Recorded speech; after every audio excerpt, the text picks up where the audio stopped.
मेरे पास अनेक भक्तों के व्हाट्सएप आते हैं। वे कहते हैं कि हम बहुत गरीब हैं, हमारी गरीबी दूर करने के लिए आप हनुमान जी से कहिए, कोई कहता है राम जी से कहिए, कोई कहता है आप ही आशीर्वाद दे दीजिए, हनुमान जी और राम जी को तो हम नहीं जानते, हम आपको तो जानते हैं, तो आप ही आशीर्वाद दे दीजिए। मैं उनसे पूछता हूँ कि गरीबी का कारण बताओ पहले क्या है। ये बहुत गहरी बात है। यह वीडियो उन लोगों के लिए बहुत लाभप्रद होने वाला है जो गरीबी की रेखा से नीचे जी रहे हैं या गरीबी की रेखा से लगते हुए जी रहे हैं, या जो कहते हैं कि हमारे पास पैसा ही नहीं है, बहुत गरीबी का हाल चल रहा है, कैसे पैसा आए। और उनके लिए भी लाभप्रद है जिनके पास पैसा है। यह वीडियो इस चीज़ के लिए है कि किस तरह से आप धन को कमाएं और धन को रोकें। रोकना भी महत्वपूर्ण है। कुछ लोग मुझे कहते हैं कि आप ये धन कमाने वाली बातें क्यों करते हैं। इसलिए करते हैं क्योंकि संसार धन से चलता है, भजन से संसार नहीं चलता। और मनुष्य देहधारी है। जब देह में रह रहे हैं, समाज में रह रहे हैं, परिवार में रह रहे हैं, तो धन तो हर जगह चाहिए। और धन क्या है? धन भगवान विष्णु की पत्नी श्री लक्ष्मी जी हैं, देवी हैं। तो धन का सम्मान होना चाहिए, धन का महत्व होना चाहिए। जैसे समय का महत्व है उसी प्रकार से धन का महत्व है। अब लक्ष्मी जी की उपासना करना बहुत ही सरल है, लेकिन कोई करता ही नहीं, करना जानता ही नहीं। और जो जानते हैं करना, वे सुखी रहते हैं। अब मैं सबसे पहले गरीबों की बात करता हूं। जो गरीब लोग कहते हैं कि हमारे पास पैसा नहीं है, हम बहुत गरीब हैं। गरीब होने के कई कारण होते हैं और उन कारणों का जो एक सार निकल कर आता है सामने, निष्कर्ष, निचोड़, वो मुझे मिला मिलोवन स्टेनको, फ्रांस के वैज्ञानिक हैं और एक हिमालय के योगी भी हैं। हिमालय में जाकर वे गहन साधना करते हैं। उन्होंने एक पुस्तक लिखी है, आत्मा रीसेट। अब समझिए, आत्मा रीसेट यानी अपनी आत्मा को दोबारा से रीसेट करना, फिर से सेट करना, आत्मा की पुनर्स्थापना। जैसे हम अपना मोबाइल फ़ोन दोबारा से रीसेट करते हैं, कंप्यूटर को रीसेट करते हैं, दोबारा से वो नई तरीके से तैयार होता है नया काम करने के लिए। उसी प्रकार से उन्होंने पुस्तक लिखी, आत्मा रीसेट। यहाँ आपके पास भी रखी है और ये मैं आपको दिखा भी देता हूँ। ये पुस्तक मेरी नहीं है, ना मैंने लिखी है। जो कुछ ये लोग ये सोचें कि ये अपनी किताब का प्रचार कर रहे हैं, ये फ्रांस के वैज्ञानिक की पुस्तक है और ये 3 भाषाओं में एक साथ है, हिंदी, संस्कृत और अंग्रेज़ी। ये फ्रांस के वैज्ञानिक हैं, एक वैज्ञानिक के रूप में हैं ये, और दूसरे भगवान शिव के रूप में। अब ये पुस्तक, इसमें एक तरह से जो बातें लिखी हैं वे मंत्र हैं, छोटी छोटी सी बातें हैं, सूक्तियाँ हैं, जिसे कोटेशन कहते हैं। और वो कोटेशन ऐसी हैं कि जीवन को बदल दे, आत्मा को रीसेट कर दे। अभी हमने अपनी आत्मा को रीसेट करना नहीं सीखा, लेकिन मिलोवन स्टेनको ने इस पुस्तक में आत्मा को रीसेट करना सिखाया है। अब यहाँ पर ये जो धन की आत्मा है, इसको कैसे रीसेट करना है, उसके बारे में ये क्या कह रहे हैं इस पुस्तक में। पुस्तक की 369वीं जो उक्ति है, जो सूत्र है, यानी कोटेशन नंबर 369, उसमें ये कहते हैं, lack of money is a lack of ability to create money. धनस्य भाग्यम धनार्जन सामर्थ्यस्य अभावः। धन का अभाव धनार्जन की क्षमता की कमी है। धन का अभाव क्या है? धन का अभाव, पैसे की कमी है। इसका मतलब क्या है? तो मिलोवन स्टेनको कह रहे हैं, इसका मतलब है कि आपके अंदर पैसा कमाने की क्षमता की कमी है। यही एक कारण है आपके गरीब होने का, कि जो आपकी एबिलिटी है मनी को क्रिएट करने की, जो क्षमता है, वो जो ताकत है, आप में वो ताकत नहीं है। बस इसी कारण से आप गरीब हैं। अब इस चीज़ को मैं उदाहरण के द्वारा समझाता हूँ। बहुत पहले की बात है, एक दक्षिण भारत से एक परिवार यहाँ आकर रह रहा था दिल्ली में। आते ही हैं बाकी लोग नौकरी के सिलसिले में। अब उनके गांव में काफ़ी कुछ कर्जे वगैरह होंगे, उनके गरीबी काफ़ी, यहाँ दिल्ली में नौकरी लग गई। तो संयोग से मेरा उनसे मिलना हुआ यूँ ही शाम के समय बाग में सैर करते समय। तो उन्होंने मुझे कहा कि हम बहुत गरीब हैं और जो नौकरी हम कर रहे हैं उसमें हमारा गुजारा ही नहीं होता यहाँ पर, वहाँ यहाँ के बहुत खर्चे हैं दिल्ली के।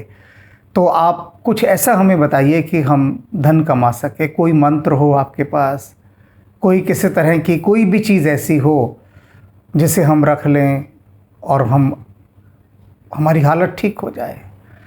तो मैंने कहा देखो, ये ऐसी जादू टोड़ने वाली चीज़ मेरे पास कुछ नहीं होती।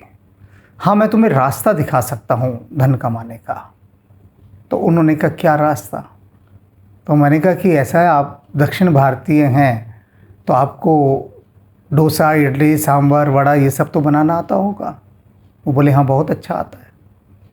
तो मैंने कहा फिर ऑफिस के बाद आप इसे बेचिए, लोगों को इसका स्वाद चखाइए, क्योंकि आप जो बनाते हैं वो बहुत अच्छा बनाते होंगे। आप पति पत्नी दोनों मिलकर इस काम को कीजिए। तो उन्होंने इस बात को स्वीकार कर लिया और 2-3 महीने बाद वो मुझे मिले तो कहने लगे कि आप मेरे कभी स्टॉल पर आइए। मैंने एक छोटा सा घर के बाहर ही एक मेज़ रख देता हूँ, उस पर मैं सारा सामान रखता हूँ, वहाँ बनाकर बेचता हूँ। और कहते हैं कि लोग इतना पसंद कर रहे हैं मेरे खाने को कि जितनी मेरी नौकरी की कमाई नहीं है उससे ज़्यादा तो इसकी कमाई है। और बहुत अच्छा मेरा चल रहा है, बहुत ही अच्छा। अब इसी प्रकार से एक और महिला मुझे मिली, वह भी कहने लगे कि बहुत गरीबी है, क्या करें। तो मैंने उससे पूछा तुम करती क्या हो, क्या कर सकती हो जो तुम अपने परिवार में सहयोग कर सको धनार्जन के लिए। वो कहती मुझे कुछ नहीं आता। मैंने कहा कुछ तो आता होगा, खाना वाना बनाने में क्या आता है? तो उसने कहा बस जब मैं कॉलेज में थी तो केक वगैरह मैंने बनाना सीखा था स्कूल कॉलेज में, तो केक का मुझे शौक़ है। तो मैंने कहा ठीक है, तुम केक बनाकर बेचना शुरू करो। तो उसने कहा कौन खरीदेगा, इतनी दुकानें हैं केक की। मैंने कहा कोशिश तो करो, कहो लोगों को। तो उसने कहना शुरू किया लोगों को। 1 ऑर्डर मिला, 2 ऑर्डर मिले, 3 ऑर्डर मिले, कभी कभी उसको ऑर्डर मिलता था। अब त्यौहार आया, क्रिसमस आया एक बार, तो क्रिसमस के ऊपर उसके पास 20 ऑर्डर आ गए केक बनाने के। अब उसके हाथ पैर फूल गए, खुशी भी हुई लेकिन हाथ पैर भी फूल गए। वो ऑर्डर पूरा किया, बहुत अच्छा काम किया और आज की तिथि में केक बनाने का उसका बहुत बड़ा कारोबार शुरू हो गया है। ये देख लीजिए कहाँ से उसने शुरू किया था और कितना आगे पहुँच गई। और ये तो खाने पीने की चीज़ है। इसी प्रकार से जिसके पास जो जो क्षमता होती है, जो जो प्रतिभा होती है, उसको पुरुषार्थ करना है, धन कमाने की क्षमता को अर्जित करना है। लेकिन होता क्या है कि लोग शर्म के मारे काम नहीं करते हैं। ऐसे ही एक गरीब मुझे मिला था, उसने कहा कि हमारी हालत बहुत ख़राब है। तो मैंने कहा ठीक है, अपने बच्चे को भेज देना, मेरी जो लाइब्रेरी है वहाँ पर वो धूल वूल साफ़ करे, लाइब्रेरी की सफाई करे। तो उसने कहा जी हम उच्च कुल के लोग हैं, हम ये ऐसा छोटा घटिया काम नहीं करते। कोई मेज़ कुर्सी पे बैठने वाला ऑफिस का काम हो तो आप बताइए, ये छोटा काम हम नहीं करते। लेकिन होता क्या है, अगर आदमी विदेश चला जाए, यहाँ के बच्चे विदेश जाते हैं, क्या क्या काम नहीं करते। सफाइयाँ भी करेंगे वहाँ पर, दुकानों पर भी काम करेंगे, अखबार भी डालेंगे, गार्डन की भी सफाई करेंगे, जो भी काम होता है वहाँ सब जाकर करते हैं। लेकिन अपने देश में उनको शर्म आती है, लाज आती है। तो बहुत सारी गरीबी का कारण तो ये है कि हम मेहनत का काम करने से शर्म आती है, हमें लाज लगती है कि लोग क्या कहेंगे। चोरी करने में शर्म नहीं आएगी, लेकिन पुरुषार्थ का काम करने में, मेहनत का काम करने में, उसमें बड़ी शर्म आती कि हम ये सब कर रहे हैं। आपने देखा होगा कई बार लोग, कोई अपनी कार लेकर खड़ा हुआ है, वहाँ पर खाना बेच रहा है, पुरुषार्थ कर रहे हैं ना। तो अनेक प्रकार का पुरुषार्थ होता है जिसको किया जा सकता है। एक उदाहरण और दे रहा हूँ मैं। बहुत पहले शुरू की बात है, हमारा क्षेत्र बसना शुरू ही हुआ था तब एक लड़का जो गरीब सा था उसने मुझे कहा कि कोई काम दिला दो। गांव से आया था। तो मैंने कहा देख भाई क्या काम दिलाऊं तुझे, तू पढ़ा लिखा भी नहीं है कुछ है, देख तू एक काम कर, तू लोगों के स्कूटर साफ़ किया कर। तब स्कूटर ही हुआ करते थे। कि तू लोगों से पूछ कि आपका स्कूटर मैं रोज़ सुबह साफ़ कर दिया करूँगा। और उसने मान लिया ये प्रस्ताव। एक से पूछा, दो से पूछा, उसके पास कोई 100 से अधिक स्कूटर हो गए जिनको वो सुबह साफ़ करता था, 100 से अधिक। और आज की तिथि में उसके पास 100 से भी अधिक कारें हैं, बहुत ज़्यादा कारें। अब स्कूटर तो कोई रखता ही नहीं, ना साफ़ करवाता, अब कार साफ़ करवाते हैं। और उसकी ये हालत हो गई कि वो कोई नौकरी नहीं करता, सिर्फ सुबह ये सफाई करता है, उसके बाद सारा दिन तान कर सोता है या उसको खाता पीता है। और ये भी गलत हो गया, क्योंकि उसकी गरीबी वैसी की वैसी रही। दिन में वह कहीं और भी नौकरी कर सकता था, लेकिन नहीं करता, क्योंकि उसे लगता है बहुत मिल गया, इसको उड़ाओ अब। तो गरीबी होने का एक जो और बहुत बड़ा कारण है कि जितना पैसा हमारे पास होता है उसे हम उड़ाने में लग जाते हैं। व्यर्थ के खर्चे, व्यर्थ के, अनावश्यक के, बचत नहीं करते, सेविंग्स नहीं करते, झूठी शान दिखाने के लिए अनाप शनाप बहुत खर्च करते हैं, बहुत ज़्यादा। कोई भी छोटा सा एक घर का आयोजन हो, उसमें दुनिया को दिखाने के लिए सामर्थ्य से अधिक जाएंगे, सामर्थ्य से अधिक। क्षमता स्कूटर लेने की है, लेकिन लेंगे बड़ी कार, लग्जरी कार। क्षमता साइकिल पे चलने की है, लेकिन महंगी मोटरसाइकिल लेंगे। क्षमता एक साधारण सा फ़ोन रखने की है, लेकिन फ़ोन लेंगे 1 लाख का, 60,000, 70,000, ऐसे हज़ारों रुपए के। मैंने देखा, कई लोगों से पूछता हूँ कि अरे भाई तुम काम क्या करते हो? तो बताता जी एक साधारण सी नौकरी करता हूँ मैं। कितनी तनख्वाह मिलती है? महीने की 15,000। अच्छा, और फ़ोन तुमने कितने हज़ार का रखा हुआ है? कि जी 40,000 का, 60,000 का, 70,000 का। मतलब तनख्वाह 15,000 है, फ़ोन 60-70,000 का। तो ये गरीबी इस कारण से भी होती है। और वो जो 60-70,000 का फ़ोन आया, कैसे आया? कर्जा लिया कहीं से, उधार लिया दोस्तों से, और उससे वो फ़ोन लिया। तो हुआ क्या कि गरीबी तो वहीं की वहीं रही ना। ये तो ऐसा ही हुआ कि एयर कंडीशन चलाकर और हीटर भी साथ साथ चला दो तो कमरा ठंडा कहाँ होगा? दोनों चीज़ें एक साथ चल रही हैं। धन तब ठहरता है जब जीवन के अनावश्यक खर्चे समाप्त हो जाते हैं। अनेक विद्यार्थी हैं जिनके मेरे पास अब व्हाट्सएप आते हैं। जब से हमने कहा है कि हम विद्यार्थियों को और असहायों को फ्री किताबें देंगे, तो भीड़ ही लग गई और लोग लिखकर भेज देते हैं हमें ये किताबें फ्री में दे दो। बस सीधी सी लाइन होती है। अनेक विद्यार्थी लिखते हैं कि मैं विद्यार्थी हूं और आपका वीडियो देखा, आपने कहा विद्यार्थियों को फ्री किताबें देते हैं, तो हमारे लिए सारी फ्री किताब दे दो। आप लिस्ट बनाकर भेज देते हैं पूरी की पूरी। तो उनसे मैं पूछवाता हूं कि इनसे पूछो कि तुम्हारे माता पिता क्या करते हैं। विद्यार्थी हो तो माता पिता क्या करते हैं? बताते हैं माता पिता अच्छी पोस्ट पर हैं। तो पूछता हूं कि तुम हर चीज़ के लिए माता पिता से पैसे लेते हो। जिस फ़ोन से तुम संदेश भेज रहे हो इसके पैसे भी लिए। कितने कपड़े खरीदे होंगे? तुम्हारे पास 10-20 जोड़ी पैंटें होंगी, शर्टें होंगी, जूते 2-4-5 जोड़ी होंगे, उन सब के पैसे भी माता पिता से लेते हो। तो जब पुस्तक खरीदने की बारी आए तो कहते हो हम गरीब हैं, हमारे पास पैसे नहीं, हम विद्यार्थी हैं। और विद्यार्थी हो तो पुरुषार्थ क्यों नहीं करते? विद्यार्थी हो के पुरुषार्थ किया जा सकता है, लेकिन नहीं करेंगे। क्यों? क्योंकि माता पिता कमा कर दे रहे हैं। और जहाँ से ये खबर मिल जाए कि फ्री में चीज़ मिल रही है, ये हमारे देशवासियों की एक फितरत बन चुकी है। शायद इंसानों की भी ये फितरत बन चुकी है, इंसानों की। हमारे देशवासियों की तो है ही है कि बस पता लग जाए फ्री में कोई चीज़ मिल रही है, बस फिर चाहे वो विष क्यों ना हो, लोग दौड़ कर लपक कर जाते हैं वहाँ, फ्री में मिल रहा है, बस फ्री में। मैंने देखे हैं ऐसे ऐसे अरबपति लोग जिनके पास बेहिसाब पैसा है, शराब की पार्टियों में जाएंगे, वहाँ फ्री मिल रही होती है, छक्कर पीते हैं पेट भर के, भर पेट पीते हैं। क्यों? फ्री में मिल रही है। मतलब माड़ी नीयत हो जाती है, संयम सारा समाप्त, सारा का सारा।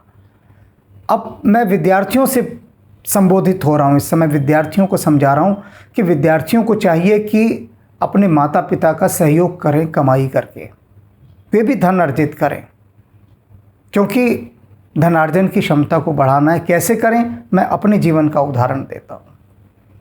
मैं बहुत गरीब घर से था, जिससे सच में गरीब घर कहते हैं, कि बस इतना भारी होता है कि घर का गुजारा दाल रोटी मुश्किल से चले।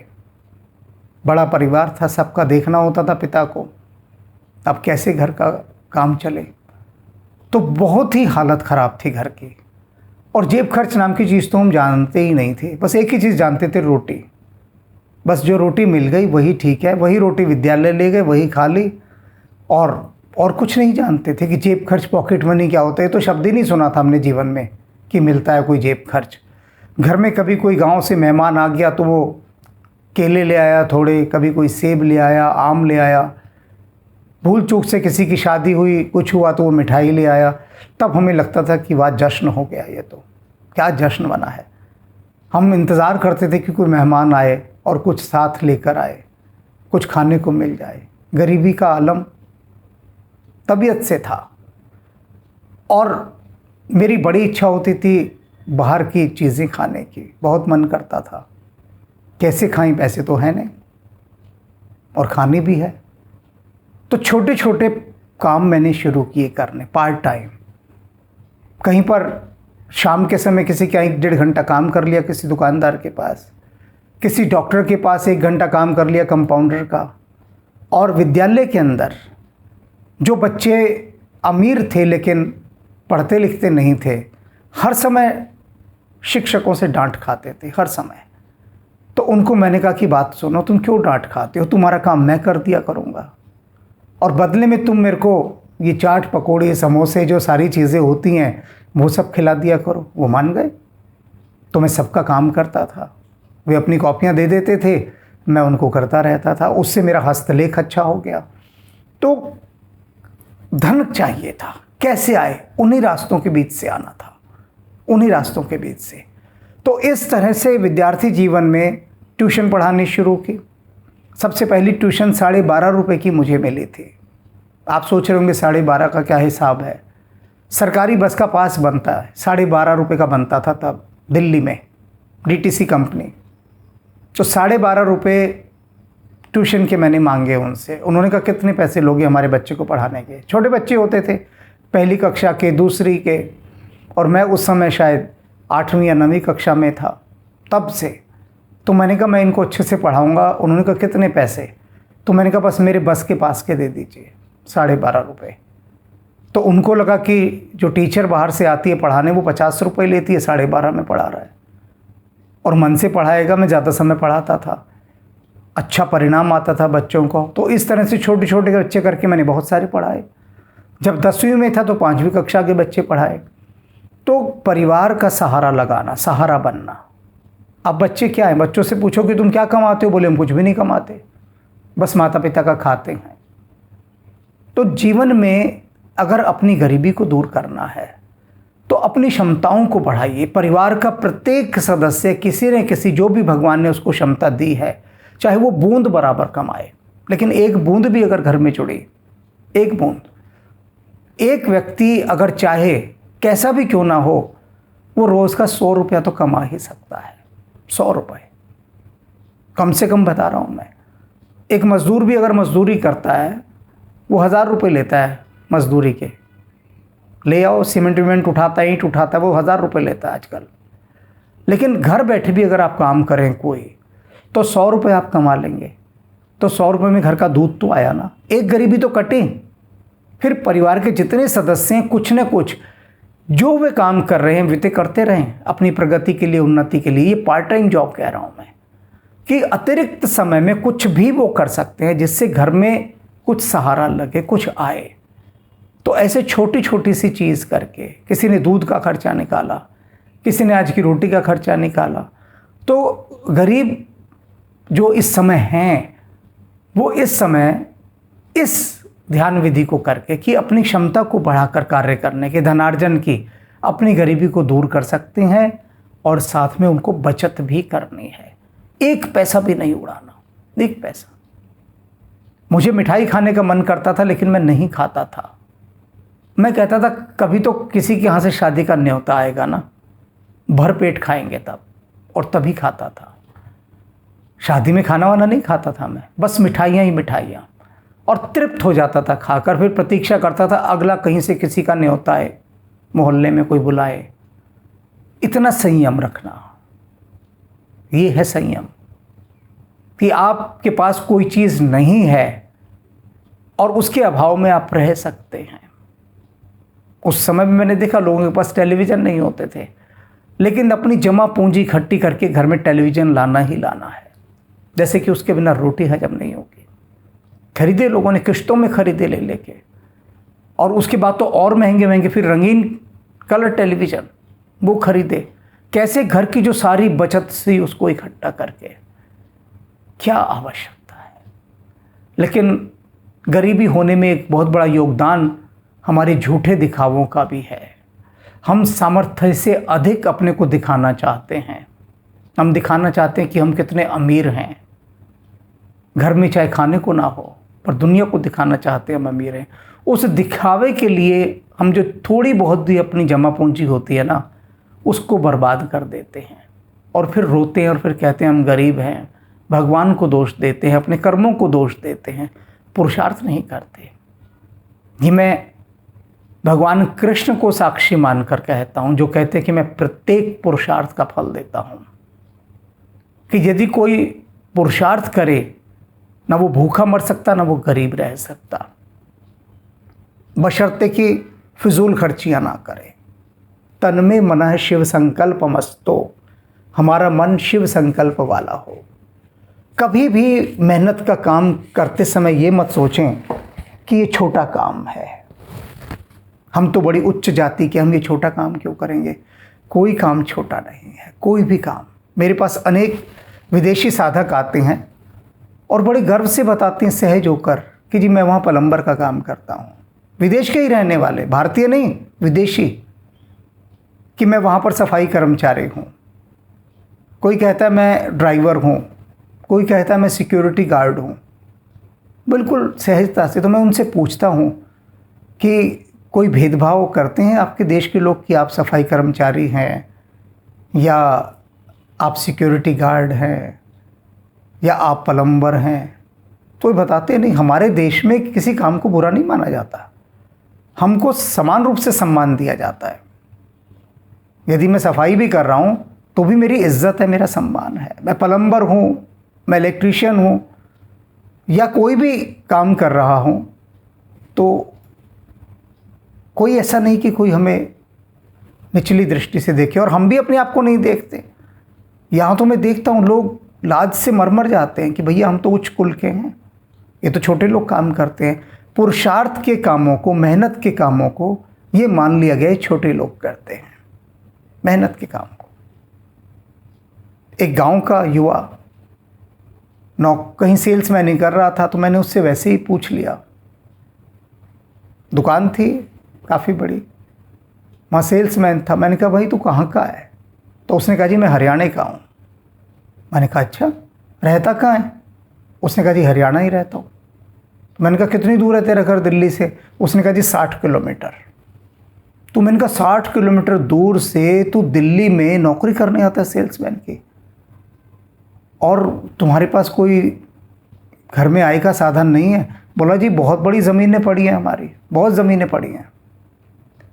तो मैंने कहा बहुत ज़मीनें पड़ी हैं तो तू खेती क्यों नहीं करता? यहाँ कितनी तनख्वाह मिलती है तेरे को? सेल्समैन यहाँ तू कर रहा है। तो उसने कहा जी 8,000 रुपये मिलते हैं। कई सालों को इन बातों को 8,000 मैंने कहा तुझे यहाँ मिल रहे हैं, उसमें तेरा 60 किलोमीटर दूर से तू चलता कितनी बजे है घर से? तो उसने कहा जी मैं 7 बजे की रेल लेता हूँ, 7 बजे की ट्रेन आती है, वो 9 बजे दिल्ली उतारती है, फिर मैं वहाँ से अपनी दुकान पे जाता हूँ और रात को मैं फिर 9-10 बजे घर पहुँचता हूँ। तो मैंने कहा खेती क्यों नहीं करता जब इतनी ज़मीन है? बोला जी इतना पढ़ लिख के भी अगर खेती करनी है तो फिर पढ़ने लिखने का फ़ायदा क्या हुआ? ये देख लो, यानी खेती का काम करने में उसे शर्म आ रही है। अगर वो चाहे तो जैसा उसने बताया कि इतनी ज़मीनें हैं उन पर वो खेती करे तो कितना कुछ घर में ही पैदा कर सकता है। एक घर का आदमी खुद खेती कर रहा है, किसान एक अच्छा किसान बन सकता है, लेकिन उसे किसान बनने में शर्म आ रही थी। वो एक दुकान के पास आके सेल्समैनिंग कर लेगा और खाता क्या है? बाहर छोले भटूरे गंदे तेल वाले।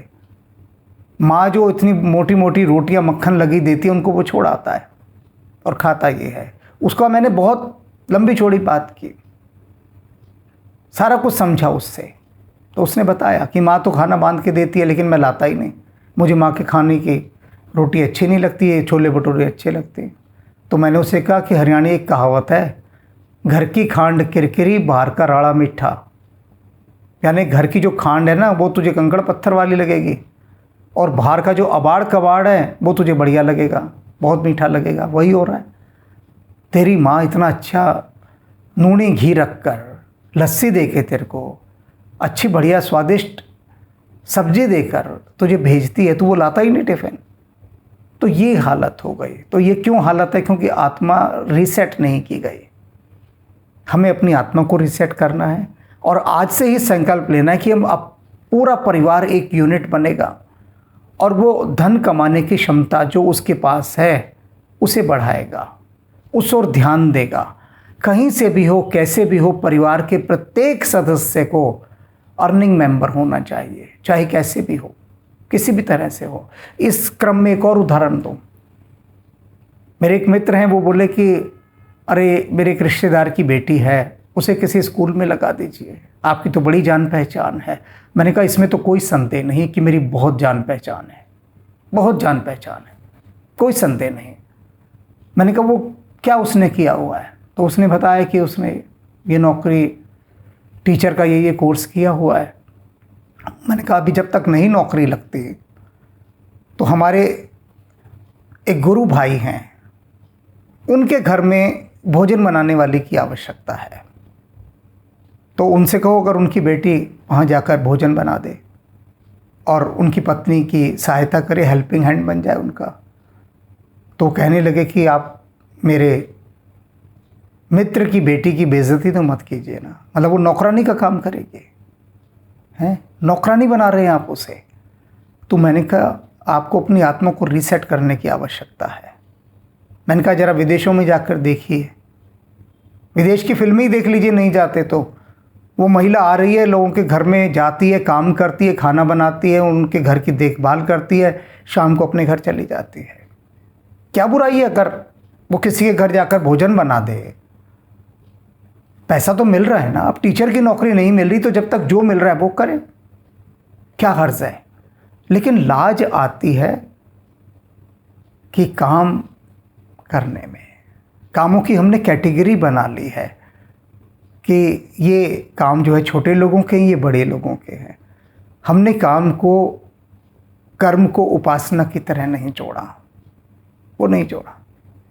बस हर आदमी का अहंकार इतना बढ़ गया है कि वो चाहता है कि उसको फर्स्ट क्लास एयर कंडीशन वाला कमरा मिले, नौकर चाकर मिले, वो साहब बन जाए।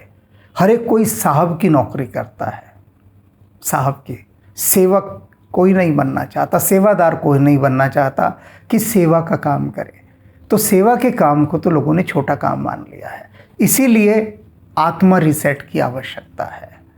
यदि चाहते हैं आपका परिवार सुख समृद्धि पूर्वक आगे बढ़े तो मेहनत और ईमानदारी का काम कीजिए, पुरुषार्थ कीजिए, पूरी यूनिट जुड़ के बूंद बूंद कमाए। जैसे सारी चींटियाँ देखिए ना, सब एक एक दाना लेकर अपने परिवार के लिए जाती हैं। सामाजिक प्राणी है चींटी, कभी देखिए चींटी को खाली नहीं जा रही होगी। एक एक दाना, छोटा सा चीनी का दाना कुछ उठाया, नीचे उनके घर के बहुत बड़े बड़े गोडाउन्स होते हैं चींटियों के बिल, जहाँ चींटियों के बिल होते हैं, अंदर जाकर पूरी कॉलोनी बनी होती है और बहुत बड़े बड़े गोडाउन होते हैं जहाँ पर रखा जाता है सामान। एक में सारी चीनियाँ इकट्ठी होंगी, एक जगह आटे के दाने होंगे, एक जगह बिस्कुट के होंगे, अलग अलग प्रकार के। तो वो सारी चींटियाँ क्या कर रही हैं? अपने परिवार के लिए जोड़ रही हैं। जोड़ना, फिजूल खर्ची ना करना और हर समय पुरुषार्थ के लिए प्रयत्नशील रहना, ये मंत्र है जो मिलोवन स्टेनको ने हमें आत्मा रीसेट के माध्यम से दिया है। आज अक्षय तृतीया है और अक्षय तृतीया पर ये जो स्वर्णिम सूत्र मैंने दिया है, सोने का सूत्र, गोल्डन कोटेशन है, इसे सहेज कर रखिए और जीवन में उतारिए।